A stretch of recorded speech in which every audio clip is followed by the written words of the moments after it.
कनक के परी से पूछने पर कि क्या वो शिवाय को जानती है।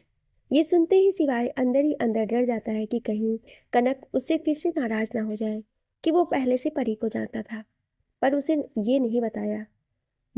ये शिवाय जी इनके अच्छे फ्रेंड हैं और हमारी शादी में ये और इनकी पूरी फैमिली आई थी।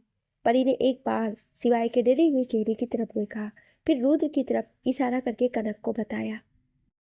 परी की बात सुन कनक शिवाय की तरफ अपनी आंखें बड़ी करके घूर कर इस तरह से देखी मानो कह रही हो कि तुम्हें तो मैं बाद में देखती हूँ। कनक के ऐसे घूरने से शिवाय समझ गया कि कनक उसे क्या इशारा कर रही है। शिवाय बेटा, तू तो गया, अब ये झांसी की रानी तुझे नहीं छोड़ने वाली। तेरा दिमाग खराब था जो तू इसे शॉपिंग पर लाया। शॉपिंग पर लाया वो तो ठीक है, पर इसी मॉल में क्यों लाया? सिवाय अपने मन में ही सोचे जा रहा था, तभी परी की आवाज़ से उसकी तंद्रा टूटी। अरे यार कनक, शिवाजी बहुत अच्छे हैं और इनकी फैमिली भी बहुत अच्छी है। हो सकता है इन्हें पता ही ना हो कि हम दोनों फ्रेंड हैं। परी ने कनक को शिवाय की तरफ घूरते हुए देखकर कहा, अब क्या पहले तो आग लगा दी, अब उस पर पानी डालने से क्या होगा? शिवाय ने मन ही मन खुद से बोला। फिर कनक की तरफ अपनी मासूम सी शक्ल बनाकर देखा, पर कनक ने शिवाय को पूरी तरह इग्नोर कर दिया। तभी परी ने दोनों को साथ में डिनर ज्वाइन करने को कहा, तो परी और रुद्र के साथ कनक और शिवाय भी डिनर करने लगे। पर कनक, तू मुझे पहले ये बता कि तू शिवाय जी को कैसे जानती है और तू अभी इनके साथ यहाँ क्या कर रही है? परी कुछ देर सोचने के बाद कनक से पूछी। परी के इस सवाल ने अब कनक की बोलती बंद हो गई। कहीं ऐसा तो नहीं कि तूने भी शादी कर ली, वो भी शिवाय जी से? कनक के कुछ न बोलने पर परी कनक की तरफ देख अपनी एक आईब्रो उचकाकर पूछा। परी के ऐसे अचानक शादी की बात बोलने पर कनक को खांसी आने लगी। परी जल्दी से कनक को पानी देती है और उसका पीठ सहलाने लगती है। क्या हुआ, तू ठीक तो है ना कनक? परी ने कनक की पीठ सहलाते हुए पूछा। तभी शिवाय भी आगे बढ़कर कनक को संभालने लगा। क्या हुआ कनक, अपनी फ्रेंड को बता दो कि तुम मुझसे कैसे मिली। अगर नहीं बता पा रही हो तो मैं ही बता दूं। शिवाय कनक के पास आकर धीरे से कनक के कान में कहा, जिसे सुनकर कनक उसे घूर कर देखने लगी। अच्छा, तो तुम चाहती हो कि मैं सब सच सच बता दूं, इसलिए मुझे ऐसे घूर रही हो? शिवाय ने कनक के ऐसे घूरने पर उससे दोबारा कहा। कनक अब शिवाय की तरफ रिक्वेस्ट वाली नजरों से देखने लगी। अब आया ना ऊँट पहाड़ के नीचे, कब से मुझे धमका रही थी? शिवाय ने अपने मन ही मन खुश होकर कहा। फिर कनक की तरफ मुस्कुरा कर देखा। परी एक टक कनक और शिवाय को आंखों ही आंखों में बातें करते हुए देख रही थी। वो कुछ समझने की कोशिश कर रही थी। तभी किसी के हाथों की स्पर्श उसे अपने हाथों पर महसूस हुआ। वो जब देखी तो रुद्र उसे ही अपनी प्यार भरी नजरों से देख रहा था। परी रुद्र को इग्नोर कर वापस से कनक की तरफ देखने लगी। परी को ऐसे इग्नोर करता देख रुद्र को गुस्सा आने लगा। एंजल, इसका हिसाब मैं तुमसे बेडरूम में वसूल करूंगा। रुद्र ने परी को ऐसे इग्नोर करता देख अपने मन में कहा, कनक, तूने मुझे बताया नहीं कि... परी अभी इतना ही बोली थी कि कनक ने उसकी बात को काट दिया। ये बता कि इस टाइम तुम इतनी शॉपिंग क्यों कर रही हो? कहीं बाहर घूमने जाने का इरादा है क्या? कहीं हनीमून पर जाने वाली हो क्या तुम? कनक ने परी की बात बीच में काटते हुए उससे बात बदल कर पूछा। वो परी के लिए थोड़ी परेशान लग रही थी, क्योंकि अभी वो रुद्र को नहीं जानती थी कि वो कैसा है। हनीमून? ये कौन सी जगह है? परी ने कंफ्यूज होकर अपने सिर को खुजाते हुए कनक से पूछा। परी के ऐसे बोलने पर शिवाय और कनक उसे आश्चर्य से देखने लगे, पर रुद्र को कोई फर्क नहीं पड़ा। वो आराम से बैठा पानी पी रहा था। कनक भी जानती थी कि परी बहुत नादान और मासूम है, पर वो ये नहीं जानती थी कि परी को ये भी नहीं पता है। बताना कनक, ये कौन सी जगह है? नाम से ही बहुत इंटरेस्टिंग लग रहा है। कहाँ पर है ये बताना। क्या तू गई थी शिवाजी के साथ? परी बार बार कनक के हाथ को पकड़ उसे हिलाते हुए फिर से पूछा। परी की लास्ट लाइन को सुनकर अब शिवाय को खांसी आने लगी। कनक ने जल्दी से उसे पानी दिया और उसका पेट सहलाने लगी। यार रुद्र, तू कैसे हैंडल करता है अपनी एंजल को? ये तो थोड़ी सी ही देर में झटके पे झटके दे रही है। शिवाय रुद्र की तरफ घूर कर देखते हुए अपने मन ही मन में कहा। क्या आप ठीक हैं? कनक ने शिवाय की पीठ को सहलाते हुए घबरा कर पूछा। हाँ, मैं ठीक हूँ, शिवाय ने कनक से कहा। तभी उसकी नज़र परी पर गई, जो अभी भी उन दोनों की तरफ ही देख रही थी। अरे परी, तू ये बात अपने हस्बैंड से पूछ ले, वो तुझे ज़्यादा अच्छे से बताएंगे। कनक ने सिवाय की नज़रों का पीछा कर परी की तरफ देख उससे कहा। फिर रूथ को घूर कर देखने लगी, जो चुपचाप बैठकर अपने मोबाइल में कुछ देख रहा था। चलो एंजल, अब बहुत देर हो गई है, कल से तुम्हें कॉलेज भी जाना है, रूथ ने अचानक खड़े होते हुए परी की तरफ देखकर कहा। फिर उसके एक हाथ को पकड़ लिया। क्या तुमने कॉलेज ज्वाइन कर ली है? कनक ने रुद्र की बात सुन परी की तरफ देखकर आश्चर्य से पूछा। हाँ, परी ने बस इतना कहे अपने सिर को हाँ में हिला दिया। फिर रुद्र उसका हाथ पकड़कर चलने को कहा। परी भी जाने से पहले कनक से गले मिली और उसे मिलने आने को कहा। यह कहकर वो रुद्र के साथ तुरंत वहाँ से चली गई। परी कॉलेज कैसे जा सकती हो?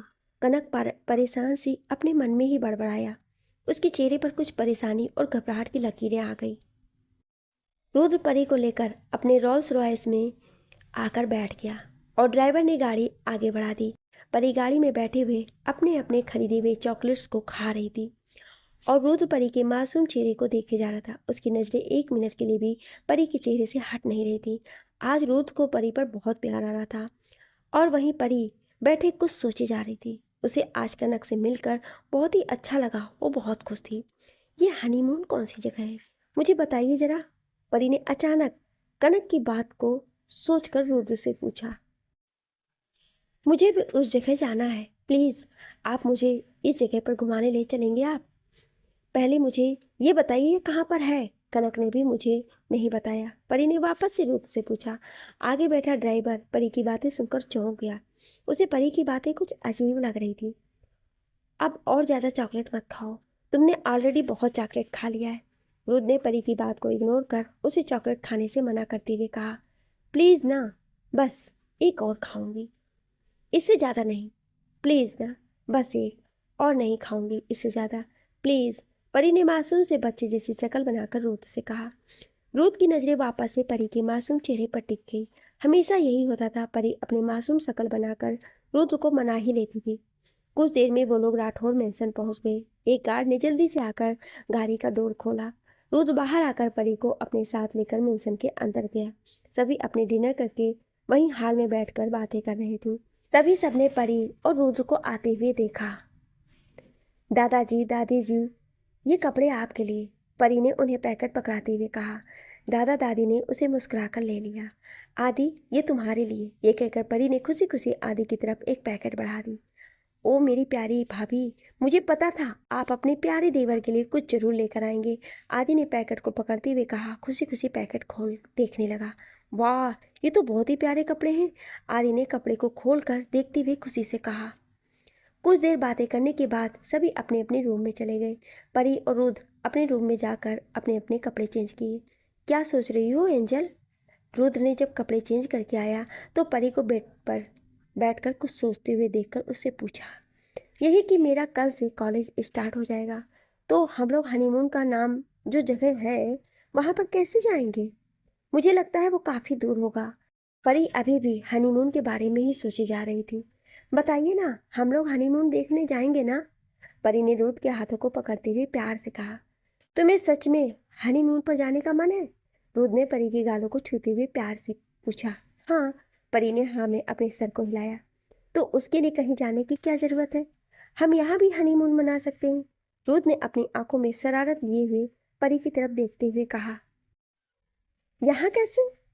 वो जगह तो बहुत दूर है ना, परी ने ना समझते हुए रुद्र से कहा। ऐसा बिल्कुल नहीं है, तुम जहाँ चाहो वहाँ हम हनीमून मना सकते हैं, रुद्र ने परी को अपनी बाहों में भरते हुए कहा। जी नहीं, आप मुझे बेवकूफ़ मत बनाइए। माना कि मैं थोड़ी सी मासूम हूँ, अभी ना समझ हूँ, पर इतनी भी बेवकूफ़ नहीं हूँ मैं भी बहुत इंटेलिजेंट हूँ। मुझे अच्छे से पता है आप मुझे बेवकूफ़ बना रहे हैं। परी ने अपनी एक उंगली को रुद्र के दिमाग के पास रखते हुए कहा। रुद्र को परी की मासूम चेहरे को देखकर बहुत हंसी आने लगी और वो तेज से हंसने लगा। अब आप ऐसे हंस क्यों रहे हो, जैसे मैंने कोई जोक सुना दिया? परी ने मुंह बनाते हुए कहा। जाइए, मुझे आपसे बात नहीं करनी है और अब मुझे आपके साथ कहीं हनीमून घूमने नहीं जाना है। अब मैं किसी और के साथ हनीमून घूमने चली जाऊंगी, परी ने गुस्सा करते हुए कहा। यह सुनते ही रुद्र को बहुत तेज गुस्सा आ गया और वो परी को उसके बाजू से पकड़कर अपने पास खींचकर उसके मुलायम होठों पर अपने सख्त होठ रख दिए और उसे बहुत ही रूडली किस करने लगा। रूथ परी के होठों पर बहुत देर तक रूडली किस करता रहा। जब परी को सांस लेने में प्रॉब्लम होने लगी तब रूथ उसके होठों से दूर हुआ। अब परी लंबी लंबी सांसें ले रही थी। उसके होठ लाल होकर पूरी तरह से सूज गए थे। आज के बाद कभी भी दोबारा अपने मुंह से ये ना बोलना। मैं बिल्कुल भी बर्दाश्त नहीं कर सकता कि तुम मेरे अलावा किसी और के बारे में सोचो। रूथ परी के होठों पर अपने अंगूठे से सहलाते हुए हल्के गुस्से में बोला। ये कहकर वो तुरंत परी को छोड़कर वॉशरूम में चला गया। रूथ के चेहरे पर थोड़ा गुस्सा था। मैंने ऐसा क्या कह दिया जो ये गुस्सा गुस्सा हो गए? मुझे कुछ समझ में नहीं आता है। इनका शैतान मोड कभी भी जाग जाता है। मुझे तो कभी कभी लगता है थोड़े से दिमाग से बीमार है। इन्हें ना अपना इलाज कराना चाहिए। परी ने रूथ के जाने के बाद अपने एक हाथ को गाल पर रखते हुए खुद से कहा, इससे पहले कि शैतान आकर मेरे होठों को पूरा खा ही जाए, उससे पहले मैं सो जाती हूँ। परी ने अपने होठों को सहलाते हुए खुद से कहा और जल्दी से ब्लैंकेट ओढ़ कर सो गई। उसे नींद आ रही थी। आप मुझे कितना दर्द दे रहे हो? परी ने अपने होठों को फिर से सहलाते हुए कहा। अब बहुत हो गया, आज मैं इनका इलाज करती हूँ, परी ने गुस्से से बेड पर बैठते हुए कहा। तभी वॉशरूम का डोर खुला और रुद्र बाहर आया। इस वक्त उसने सिर्फ एक टॉवेल लपेट रखी थी। उसके अपर बॉडी पर सावन लेने के कारण अभी भी पानी की कुछ बूंदें थी। उसके मस्कुलर बॉडी को देखकर परी का गला सूखने लगा। हाय, मेरा पति कितना हैंडसम है। ये किसी भी हीरो से कम नहीं लगता है, परी ने रुद्र को देखते हुए खुद से कहा। नहीं परी, तो ये क्या सोच रही है? ये हैंडसम हीरो नहीं, हैंडसम शैतान है। अभी तुझे इस शैतान से बदला लेना है, परी ने खुद के सिर पर चपत लगाते हुए अपने मन में कहा। रूथ का ध्यान अभी परी पर नहीं था। वो अपने हाथ में दूसरा टॉवेल लिए अपने बालों को सुखा रहा था। तभी परी अपने बेड से उठी और रूथ के पास जाकर तुरंत उसके टॉवेल को हाथ से छीनकर उसे दूसरे सोफे पर फेंक दिया। इससे पहले कि रूथ कुछ समझ पाता, परी जल्दी से अपने पैरों पर उचक कर रूथ के चेहरे को अपने हाथों में पकड़कर अपनी तरफ खींचकर उसके होठों पर अपने होठ रख दिए। रूथ तो परी के इस एक्शन पर चौंक गया। इससे पहले कि रूथ कुछ कर पाता, परी ने रूथ के होठों को चूमते हुए उस पर बाइट कर उससे दूर हो गई। यस यस यस, मैंने अपना बदला ले लिया। परी, यू आर जीनियस, परी खुशी से उछलते हुए खुद में कहा। परी के ऐसा करने पर रूथ परी को अपनी आंखें छोटी करके घूरने लगा। जैसे ही परी को एहसास हुआ कि कोई उसे घूर रहा है तो वो उछलना बंद कर रूथ की तरफ देखी। रूथ को ऐसे देखकर परी डर गई। रूथ आगे बढ़ा और परी को तुरंत अपनी गोद में उठा लिया और उसे बेड पर लाकर पटक दिया। Now it's your punishment time, Ruth ने तुरंत परी के ऊपर आते हुए कहा और ये कहते ही परी के हाथों को पकड़कर उसे बेड पर प्रेस करते हुए उसके होठों को वापस से बेरहमी से चूमने लगा। अगली सुबह रूथ की जब आंखें खुली तो परी को अपनी बाहों में देखकर वो मुस्कुरा दिया। परी रूथ के सीने पर अपने सिर को रखकर आराम से सो रही थी। वो इस वक्त किसी छोटे से खरगोश की तरह बहुत ही प्यारी दिख रही थी।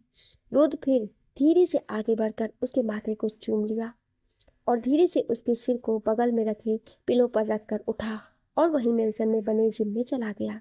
1 घंटे बाद रूथ वापस अपने रूम में आया। इस वक्त वो पूरी तरह से पसीने से भीगा था।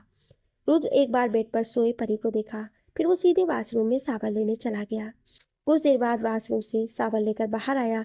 परी अभी तक सोई हुई थी। रूथ सीधे चेंजिंग रूम में गया और अपने कपड़े पहने, फिर मिरर के सामने आकर बाल सेट किए। फिर उसकी नज़र घड़ी पर गई। 7 बज गए थे। उसने परी के पास जाकर बहुत ही प्यार से उसके सिर को सहलाने लगा। उठ जाओ एंजल, आज तुम्हारा कॉलेज का फर्स्ट डे है। फर्स्ट डे वाले दिन ही तुम्हें लेट होना है क्या? रूथ ने प्यार से परी के बालों को सहलाते हुए कहा। नहीं, अभी थोड़ी देर और सोने दीजिए ना प्लीज़, मुझे अभी नींद आ रही है, परी ने कसमसाते हुए नींद में ही कहा।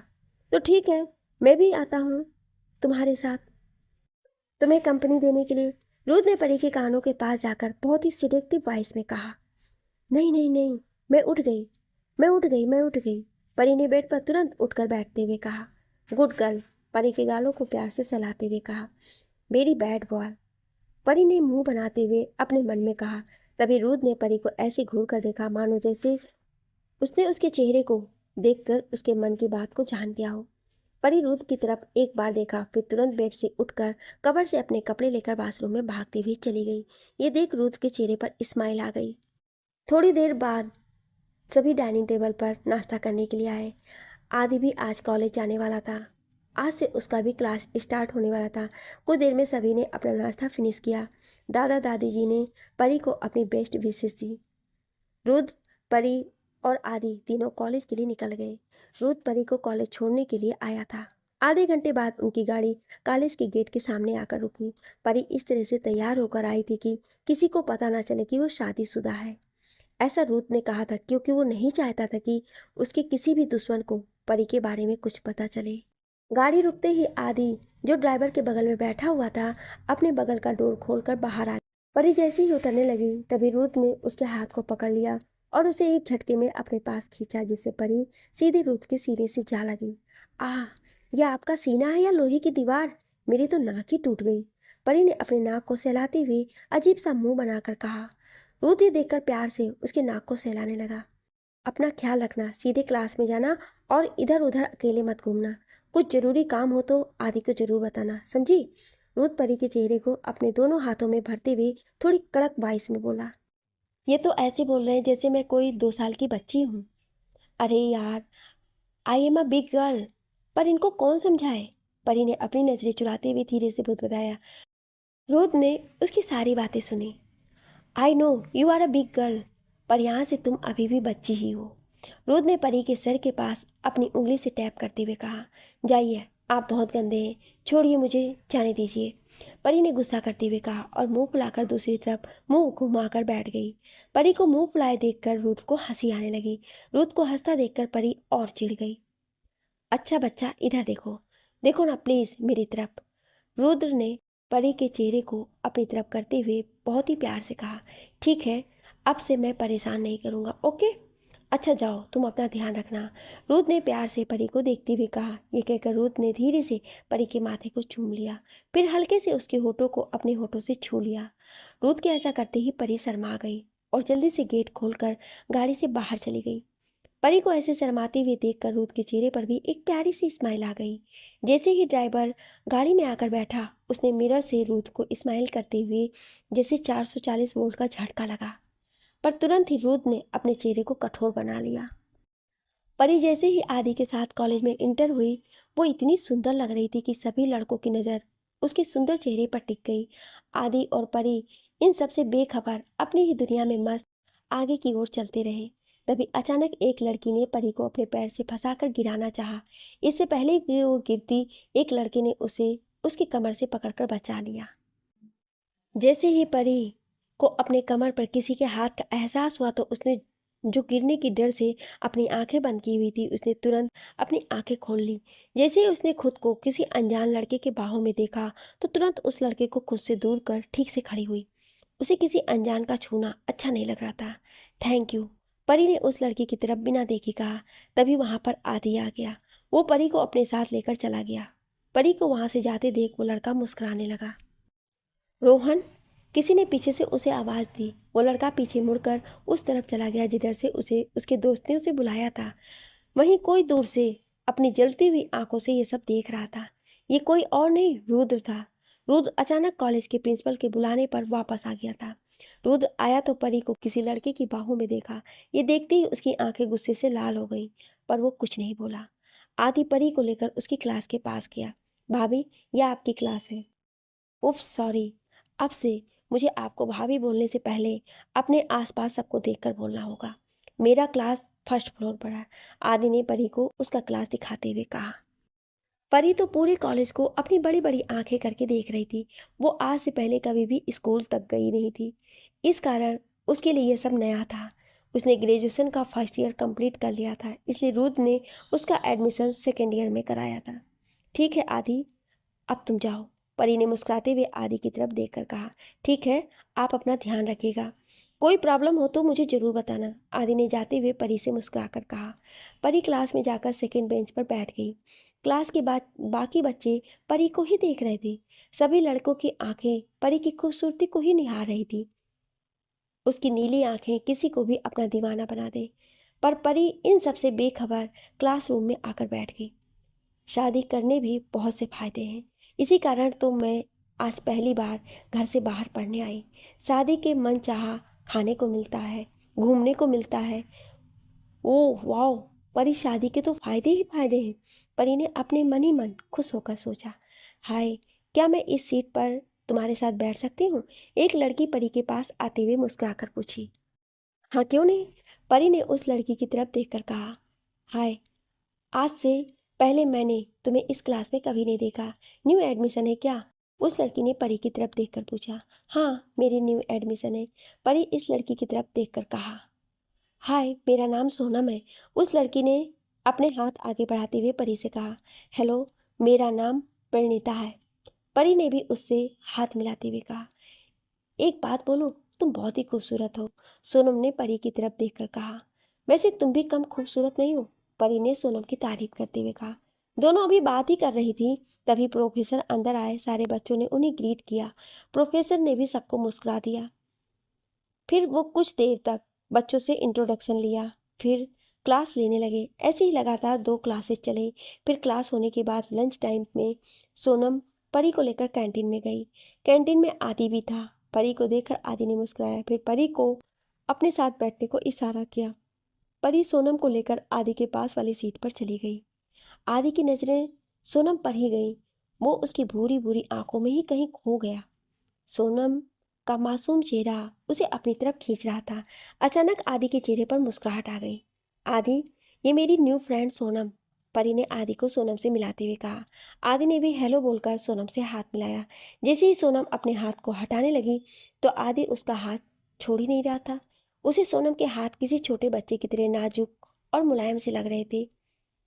सोनम बार बार आदि को उसका हाथ छोड़ने के लिए अपनी आंखों ही आंखों से इशारा कर रही थी, पर आदि तो ना समझ बने बैठा हुआ था। वहीं पास में बैठी तो बस चारों तरफ अपनी नजरें घुमाकर देख रही थी। उसे तो कोई खबर ही नहीं थी कि उसके सामने क्या हो रहा है। बड़ी मुश्किल से सोनम ने आदि से अपने हाथ छुड़ाए। फिर उन तीनों ने लंच किया और अपने अपने क्लासेस में चले गए। पर कोई और भी था जो कैंटीन में परी के एकटक देखे जा रहा था। ये कोई और नहीं, रोहन था, जो अपने दोस्तों के साथ कैंटीन में लंच करने आया था। रोहन कॉलेज का टॉपर स्टूडेंट था। वो काफ़ी अच्छे परिवार से बिलोंग करता था। उसकी फैमिली का काफ़ी नाम था। कॉलेज की बहुत सी लड़कियां तो उसकी दीवानी थी। रोहन दिखने में काफ़ी हैंडसम था। उसकी आंखें भूरी थी, जिसे देख लड़कियां उसकी तरफ अट्रैक्ट हो जाती थीं। रोहन ने आज तक किसी भी लड़की पर ध्यान नहीं दिया, पर वो पहली लड़की थी जिसे देखकर रोहन का दिल पहली बार धड़कने लगा था। परी अपनी क्लास में सोनम के साथ गई और बाकी ये क्लासेस अटेंड किए। सारे क्लासेस ख़त्म हो गए तो परी सोनम के साथ बाहर आई। बाहर आदि परी का इंतज़ार कर रहा था। सोनम को बाय कहकर वो आदि के साथ कॉलेज के गेट के बाहर आई। तभी किसी ने परी के हाथ को पकड़कर अपनी तरफ खींच लिया। ऐसे अचानक खींचने पर सीधा उसके सीने से जा लगी। परी ने जैसे ही सामने खड़े उस इंसान को देखा तो वो चौंक गई। जैसे ही परी कॉलेज से बाहर आई तो किसी ने उसके हाथ को पकड़कर अपने पास खींच लिया और उसे अपने साथ एक साइड लेकर चला गया। आप यहाँ, आप कब आए? परी ने अपने सामने रूथ को देखकर आश्चर्य से अपनी आंखें बड़ी करते हुए कहा। पर रूथ ने कुछ नहीं कहा। वो बस अपने गुस्से भरी आंखों से परी को तरफ देख रहा था। रुद्र की आंखें पूरी लाल थी। जब से रुद्र ने सुबह परी को किसी और की बाहों में देखा था, तब से उसे अंदर ही अंदर बहुत गुस्सा आ रहा था, क्योंकि वो परी को अपने अलावा किसी के करीब नहीं देख सकता है। उसे इस तरह देखकर एक पल के लिए तो परी डर गई। अब क्या हो गया इस शैतान को? किसने जगा दिया अब इस शैतान को? कहीं मैंने तो कुछ नहीं किया? नहीं परी, तू तो इतनी प्यारी है कि तू कभी कोई गलती कर ही नहीं सकती। लगता है फिर से इन्हें पागलपन का दौरा पड़ गया है। परी ने रूथ की गुस्से से लाल आंखें देख अपने मन में ही बड़बड़ाया। रूथ की नजरें एक टक परी के खूबसूरत चेहरे पर थी। परी के खूबसूरत चेहरे को देखकर रूथ का गुस्सा धीरे धीरे कम होने लगा। रूथ ने परी को उसके कमर से पकड़ लिया। ये आप क्या कर रहे हैं? किसी ने देख लिया तो? परी ने खुद को छुड़ाते हुए अपने चारों तरफ देखते हुए रूथ से कहा।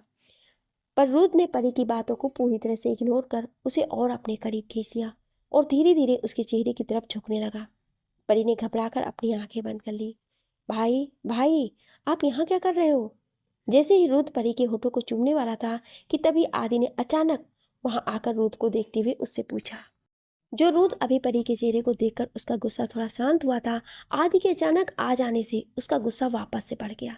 उसने गुस्से से अपनी मुट्ठी बंद कर ली, पर उसने आदि से कुछ नहीं कहा। आदि को देख परी ने चैन की सांस ली।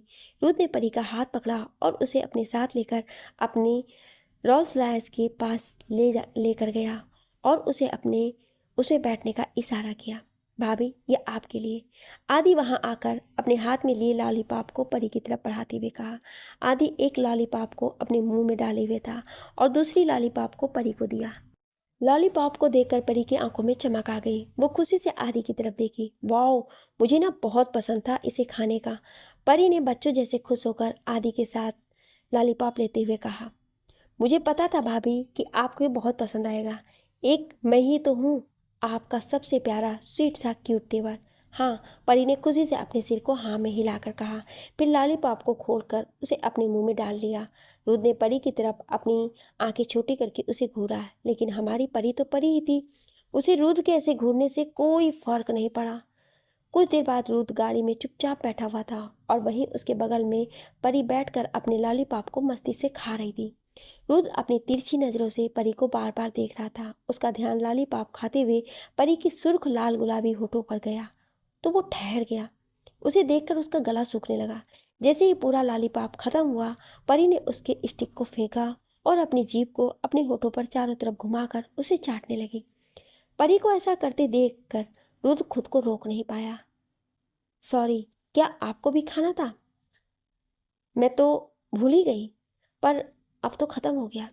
परी ने रूथ को अपने पास आते देखकर अपनी मासूम सी शक्ल बनाकर रूथ की तरफ देखकर कहा, पर मैं अभी भी उस लॉलीपॉप का टेस्ट ले सकता हूँ। रूथ ने परी की होठों की तरफ देखते हुए कहा, पर वो कैसे? अब तो मैंने सारा खत्म कर दिया है। परी ने भोली सी शक्ल बनाकर बनाकर रूथ से कहा। इससे पहले कि परी कुछ और बोलती, तभी रूथ आगे बढ़कर परी के होठों पर अपने होठ रखकर उसे चूसने लगा। रूथ इस तरह से परी को किस कर रहा था जैसे कि उसके होठों का रस चूस रहा हो। ऐसा लग रहा था जैसे मानो आज रूथ परी के होठों को ही खा ही जाएगा। करीब 15 मिनट बाद रूथ ने परी के होठों को छोड़ा। परी अब लंबी लंबी सांस ले रही थी। तभी रूथ ने उसे अपने गले से लगा लिया। परी का पूरा चेहरा लाल हो गया था। उसने शर्म से अपने चेहरे को रूथ के सीने में छुपा लिया। आगे बैठा ड्राइवर और आदि दोनों कभी मिरर में देखते तो कभी एक दूसरे को। दोनों ही ये सब देखकर चौंक गए थे। आदि तो बार बार अपनी आंखें मल रहा था। क्या ये मेरा वही अनरोमांटिक भाई है या फिर कोई बहरूपिया? आदि ने रूथ को किस करते हुए देखकर अपने मन में कहा। कुछ ही देर में ड्राइवर ने मेंशन के सामने गाड़ी रोकी। ड्राइवर ने बाहर आकर रूथ की तरफ का डोर खोला। फिर रूथ बाहर आया और परी को भी बाहर आने के लिए अपने हाथ बढ़ाए। परी बाहर आई और जल्दी से मेंशन के अंदर चली गई और अंदर जाकर वो सीधे अपने रूम में भाग कर गई। उसे बहुत शर्म आ रही थी। रात में सभी डिनर कर रहे थे, सभी चुपचाप डिनर कर रहे थे। कैसा गया आज कॉलेज में पहला दिन तुम्हारा? दादी ने परी की तरफ देखकर प्यार से पूछा। अच्छा गया आज का दिन दादी, परी ने खुश होकर दादी की तरफ देखकर कहा। अरे दादी, दिन तो अच्छा जाएगा ही, क्योंकि भाई जो भाभी के साथ गए थे और साथ में लेकर भी आए हैं। आदि ने खुश होकर दादी और दादाजी से कहा। अच्छा, दादी ने खुश होकर कहा। अरे दादी, आज तो मैं भाई को पहचान ही नहीं पाया। आदि ने दादी की तरफ इस देखकर आश्चर्य से कहा। पर तुम ऐसा क्यों बोल रहे हो? दादाजी ने आश्चर्य से आदि से पूछा। अरे दादाजी, आप देखते तो आप भी नहीं पहचान पाते। भाई ने कार में ही मेरे सामने ही भाभी को किस कर रहे थे, वो भी ऐसे कि मैं क्या ही बताऊं। बेचारी मेरी भाभी तो बार बार भाई को दूर कर रही थी, पर मेरा भाई तो आज पूरा इमरान हाशमी बन गए थे। और इन्होंने ये भी नहीं सोचा कि मुझ जैसे मासूम पर इसका बुरा असर पड़ेगा। आदि ने बिना कुछ सोचे समझे सबके सामने सब बोल दिया। आदि की बातें सुनकर जहाँ एक तरफ दादाजी आश्चर्य थे, वहीं दादी जी बहुत खुश थी। चलो, लगता है मैं जल्द ही अपने पर पोते या पर पोती को अपने गोद में खिलाऊंगी, दादी जी खुश होकर अपने मन में कही। वहीं घर के बाकी सर्वेंट्स आदि की बातें सुनकर चौंक कर रुद की तरफ देख रहे थे और रुद अपनी खा जाने वाली नज़रों से आदि को घूर रहा था, जो मस्ती से अपना डिनर कर रहा था। रुद्र आदि की बातें सुनकर जहाँ गुस्से से लाल हो रहा था, वहीं बाकी सभी मुस्कुरा रहे थे। कुछ देर में सभी अपना डिनर फिनिश कर सोने के लिए अपने अपने रूम में चले गए और रुद्र अपने ऑफिस के कुछ जरूरी काम को ख़त्म करने के लिए स्टडी रूम में चला जाता है। स्टडी रूम में रुद्र बैठकर अपने लैपटॉप पर कुछ काम कर रहा था। तभी वहीं पास में टेबल पर रखे रुद्र का फ़ोन रिंग करता है। हाँ, क्या पता चला? रुद्र ने अपने मोबाइल पर अपने असिस्टेंट ओजस का नाम फ्लैश होते ही देख उसे उठाकर अपने ठंडे आवाज़ में पूछा। जी बॉस, वो मैम का पीछा कर रहा था, हमने उसे पकड़ लिया है। ओजस ने रुद्र के पूछते ही उसे जवाब दिया। ठीक है, उसे अड्डे पर ले जाओ, पर मैं अभी आता हूँ, रुद्र ने ओजस से कहा, फिर कॉल कट कर दिया। वो तुरंत अपने कोट को पहनकर चाबी लेकर मेंशन से बाहर आया। फिर वो अपनी कार में बैठकर वहां से निकल गया। कुछ देर बाद रुद्र की कार एक जंगल में जाकर रुकी। रुद्र अपनी कार से उतरा, वहाँ बहुत सारे पेड़ थे। रुद्र आगे चलकर गया और सामने के पेड़ पर लटक रहे पत्तों के ढेर को एक साइड किया, जिससे वहीं पर एक रेड कलर का बटन दिखाई दिया। रुद्र ने उसे प्रेस किया तो सामने जो बहुत सारे पेड़ थे, उनके सबसे बीच में एक डोर खुला। रुद्र उस डोर से अंदर एंटर हुआ तो वहाँ पर रुद्र के बहुत सारे गार्ड्स खड़े थे। वो सभी बहुत ट्रेंड थे। उन सब ने रुद्र को ग्रीट किया। रुद्र सीधे चलकर अंदर गया। अंदर 2 रूम और एक बड़ा सा हॉल था। उस हॉल की दीवारों पर हर तरह के हथियार टंगे हुए थे। रुद्र सीधे एक छोटे से स्टोर रूम की तरह बने रूम में गया। वहां पर ओजस पहले से ही मौजूद था। ओजस ने एक आदमी को वहीं चेयर से बांध रखा था। उस आदमी को देखकर ऐसा लग रहा था कि जैसे उसे बहुत मारा गया हो। उस आदमी के मुंह से खून निकल रहा था। कुछ बताया इसने? रुद्र ने चेयर से बंधे उस आदमी को देखकर ओजस से पूछा। नहीं बॉस, इतना मार खाने के बाद भी उसने कुछ नहीं बताया, ओजस ने रुद्र के पूछने पर बताया। रुद्र एक चेयर लेकर उस आदमी के सामने बैठ गया और उस आदमी की तरफ अपनी काली गहरी आंखों से घूरते हुए उसे सच बोलने का इशारा किया। मैं कुछ नहीं बताऊंगा, चाहे तुम लोग मुझे मार ही क्यों ना दो, उस आदमी ने रुद्र की तरफ देखकर कहा। उस आदमी की बात सुनकर रुद्र का गुस्सा बढ़ गया। उसने ओजस की तरफ देखकर अपनी आंखों से कुछ इशारा किया, जिसे समझकर ओजस ने एक लोहे की रॉड लेकर आया। वो रॉड एक साइड से बहुत ही गर्म था। रुद्र उस रॉड को दूसरी साइड से पकड़ता है और उसकी गर्म वाले साइड को उस आदमी के पैर पर रख, जिससे उस आदमी के मुंह से एक चीख निकलती है। पर रुद्र पर मानो उसकी चीख का कोई फर्क नहीं पड़ता है। वो आदमी दर्द से चिल्लाता है। फिर भी जब वो सब नहीं बताता है तो रुद्र एक तेज धार वाला चाकू लेकर उस आदमी की उंगलियों के नाखूनों को उखाड़ने लगता है। वो आदमी रुद्र के ऐसा करते ही बहुत तेज से चीख पड़ा और उसकी चीख उस रूम में पूरा गूंजने लगा। वो अब दर्द से तड़प उठा। प्लीज़ मुझे मार दो, पर ऐसा दर्द मत दो। वो दर्द से तड़पते हुए रुद्र की तरफ देखते हुए अपनी मौत की भीख मांगने लगा। अभी तो शुरुआत है, अभी तो बहुत कुछ झेलना है तुम्हें, रुद्र ने अपने कोल्ड वॉइस में कहा। रुद्र की ये बात सुनते ही वो आदमी अंदर तक डर गया। मैं सब कुछ बताता हूँ।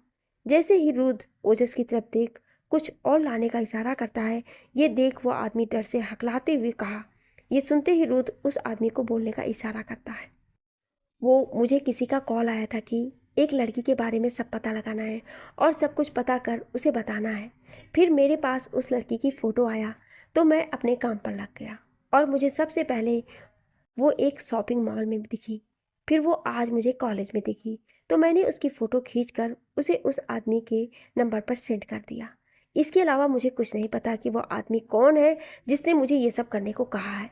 प्लीज़ मुझे छोड़ दो, आदमी डरते हुए रुद्र से कहा। फ़ोटो सेंड करने की बात सुन रुद्र का गुस्सा बढ़ गया और वो वहीं पास में रखे मिर्ची पाउडर से भरे बर्तन को उठाकर उस आदमी की चोट पर फेंक दिया। ऐसा होते ही उस आदमी की हालत और ख़राब हो गई। दर्द से बुरी तरह तड़पने लगा और कुछ देर वो तड़पते हुए बेहोश हो गया। रुद्र के गुस्से को देखकर एक पल के लिए ओजस भी डर गया। जब इसे होश आए तो इसे फिर से टॉर्चर करना और इसके मोबाइल की सारी डिटेल्स को चेक कर सब पता करो, रुद्र ने चेयर से उठते हुए ओजस की तरफ देखकर कहा। फिर अपने चेहरे पर चश्मा लगाकर वहां से चला गया।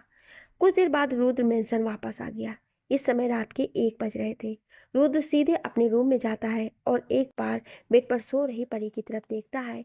फिर वो अपने कपड़े लेकर शावर लेने चला जाता है। कुछ ही समय में वो शावर लेकर रूम में आता है और बेड की तरफ बढ़ जाता है। मेरे होते हुए कोई मेरी एंजल के आस पास भी नहीं भटक सकता। मैं तुम्हें कभी भी कुछ नहीं होने दे सकता, रुद्र परी के बगल में लेटते हुए उसके खूबसूरत चेहरे को देखते हुए कहा। बात यह थी कि वो आदमी परी को ही फॉलो कर रहा था।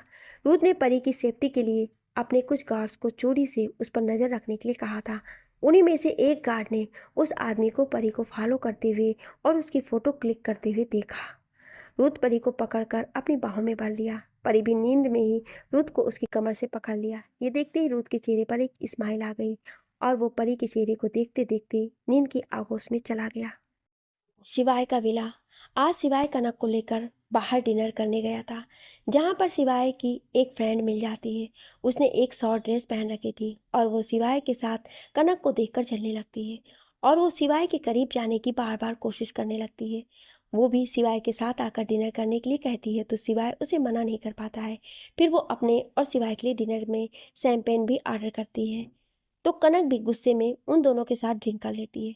सिवाय उसे कई बार रोकता है पर वो कहाँ सुनने वाली।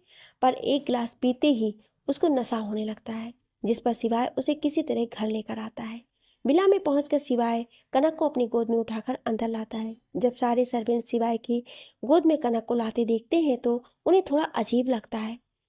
वो सभी सोचते हैं कि कहीं कनक को चोट तो नहीं लग गई। वहीं सिवाय के चेहरे पर कुछ गुस्से के भाव थे, क्योंकि कनक ने नशे में होने के कारण पूरे रास्ते सिवाय को बहुत तंग किया था।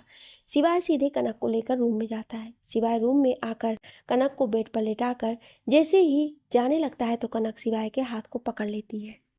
आप कहाँ जा रहे हैं मुझे छोड़कर? कहीं उस चुड़ैल के पास तो नहीं? भूल के भी उसके पास जाने के बारे में भी मत सोचिएगा। कनक सिवाय के हाथ को पकड़कर अपने पास खींचकर उसके कॉलर को पकड़कर उसे धमकी देने के लहजे में कहा, और अगर मैं चला गया तो तुम क्या करोगी? सिवाय ने कनक के हाथ पर अपने हाथ रखते हुए पूछा। तो मैं आपको छोड़ूंगी नहीं और उस चुड़ैल को भी मार डालूंगी। कनक ने अपनी आंखें झपकाते हुए कहा। अब उसे पूरी तरह नशा चढ़ गया था। पर मैं कहीं भी जाऊं, किसी के भी साथ रहूं, तुम्हें उससे क्या? सिवाय को अब कनक की बातों में इंटरेस्ट आने लगा था तो वो उसे छेड़ने के लिए कहा, क्योंकि आप सिर्फ मेरे हो, समझे, और किसी के भी नहीं। आप किसी और के पास नहीं जा सकते, आप सिर्फ मेरे पास रह सकते हो, समझे? कनक ने सिवाय को अपने और करीब खींचते हुए बच्चों जैसे मुंह बनाकर कहा। नशे में कनक और भी खूबसूरत लग रही थी। इस वक्त सिवाय कनक के चेहरे को बिल्कुल करीब था। उसके रेड लिप्स सिवाय को मदहोश कर रहे थे। सिवाय ने भी ड्रिंक की थी, अब उसे भी थोड़ा नशा होने लगा था और कनक का इस तरह उस पर हक जमाना उसे बहुत अच्छा लग रहा था। सिवाय कनक के होठों को देख खुद को रोक नहीं पाया और अपने होठों से उसके होठ को जोड़ उसे पैसेंटली चूमने लगा। अगली सुबह जब कनक की आंख खुली तो वो बेड पर सोई हुई थी। वो रूम में देखी तो वो रूम में अकेली थी। जैसे ही वो उठकर बैठी तो उसे उसके सिर में दर्द हुआ और वो दर्द से कराहते हुए अपने सिर को पकड़कर बैठ गई। आह, ये मेरे सिर में इतना दर्द क्यों हो रहा है? कनक दर्द से कराहते हुए अपने सिर को पकड़ते हुए खुद से बोली। ये लो, इसे पी लो, तुम्हें आराम मिलेगा।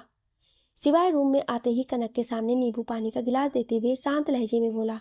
कनक बिना कुछ बोले सिवाय के हाथों से वो गिलास लेकर पानी पीने लगी। जब कनक ने पूरा खत्म कर ली तभी उसकी नज़र उसके सामने बैठे सिवाय पर गई, जो उसे घूर कर देख रहा था। आप आप मुझे ऐसे क्यों घूर रहे हैं? कनक ने सिवाय को उसे घूरते हुए देखकर थोड़ा घबराते हुए पूछी। तो कल कैसा लगा ड्रिंक करके? मज़ा तो बहुत आया होगा। सिवाय ने कनक को अपनी आंखें छोटी करके उसे व्यंग करते हुए कहा। अब जाकर कनक को कल रात जो कुछ भी हुआ वो सब याद आने लगा। सब याद आते ही वो अपनी नज़रें इधर उधर घुमाने लगी। तो अब शायद तुम्हें सब याद आ गया। अब याद आ ही गया है तो बताओ कल जो भी तुमने किया वो सब क्या था? सिवाय ने कनक के हाथ को पकड़कर अपने पास खींचते हुए पूछा। क्या कर रहे हैं आप? छोड़िए मुझे। और मैंने ऐसा क्या किया था कल? मुझे तो कुछ भी याद नहीं। कनक ने अपने हाथ सिवाय के हाथों से छुड़ाते हुए कहा और तुरंत सिवाय को खुद से दूर करते हुए बेड से उठकर जल्दी से भागकर वॉशरूम में चली गई। ये लड़की कभी नहीं बदल सकती। सिवाय ने कनक को भाग कर जाते हुए देखकर खुद में बोला, फिर मुस्कुराते हुए अपने बाल में हाथ फेरते हुए रूम से बाहर चला गया। राठौर मेंशन। रोज की तरह रुद्र सुबह जल्द ही उठा तो परी को अपनी बाहों में बहुत ही सुकून से सोता देख हल्का मुस्कुराया और परी के माथे को प्यार से चूम लिया। फिर वो जिम चला गया। 1 घंटे बाद जब वो वापस आया तो उसने बेड पर देखा जहाँ परी अभी भी आराम से पिलो को हक करके सो रही थी। फिर वो वॉशरूम में सावन लेने के लिए चला गया। कुछ देर बाद जब वो सावन लेकर आया तो परी अभी भी सो रही थी। तो उसकी नज़र घड़ी पर गई जिसमें 7 बज रहा था। वो सीधे बेड के पास जाकर वो परी को प्यार से उठाने लगा। उठ जाओ ना मेरा बच्चा, वरना तुम्हें लेट हो जाएगा। रुद्र ने प्यार से परी के सिर को सहलाते हुए कहा। प्लीज़ मुझे सोने दीजिए ना, परी ने बच्चों जैसी जिद करते हुए रुद्र से कहा। फिर वापस से पिलो को हक करके सो गई। उठ जाओ ना बच्चा, वरना कॉलेज के लिए तुम्हें लेट हो जाएगा। फिर तुम्हें कॉलेज के हेड वहाँ से निकाल देंगे, रुद्र ने परी को डराते हुए कहा। क्या सच में? परी ने हैरान होकर रुद्र की तरफ देखकर पूछा। कौन है वो आदमी जिसने परी का पीछा करने के लिए भेजा था? जानने के लिए सुनिए अगले भाग में। क्या आप अगला भाग सुनना चाहते हैं? तो कमेंट में यस जरूर लिखिएगा। Thank you.